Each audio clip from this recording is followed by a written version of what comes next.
আমাদের ত্রিকোণ সিস্টেম সিরিজে তোমাদের সবাইকে স্বাগতম। আসলে এই সিরিজে আমরা বেশ কয়টা ভিডিও করব চ্যাপ্টার ওয়াইজ, এবং এই ভিডিওগুলোতে আমরা কোনো কিছুর ব্যাখ্যায় যাব না, অর্থাৎ আমরা কিভাবে একটা এমসিকিউ কোশ্চেন আসলে ভেরি কুইকলি সলভ করে ফেলতে পারি সেটা নিয়ে আলোচনা থাকবে।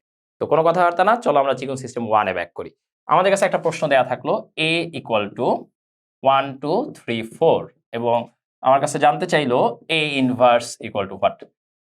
2x2 অর্ডার ম্যাট্রিক্সের ক্ষেত্রে ইনভার্স ম্যাট্রিক্স বের করার নিয়মটা খুবই সোজা। কি করতে হয়? a inverse equal to 1 cross fire করবা। ক্রস ফায়ার মানে 4 × 1 - 2 × 3, এগুলো 9 10-এ শিখছো ক্ষেত্রফল বের করার সময়।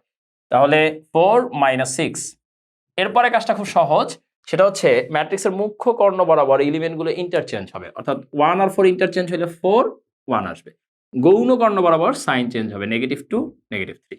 এরপরে এখানে দেখো 1 কি আছে, -2, এটা গুণ করে দিলে যা আসে সেটাই হচ্ছে আমাদের রেজাল্ট। তাহলে রেজাল্ট হচ্ছে 4/-2, দ্যাট মিনস -2, -2/-2 হচ্ছে 1, -3/-2 3/2, -1/2। তো এটা হচ্ছে আমাদের a ইনভার্স।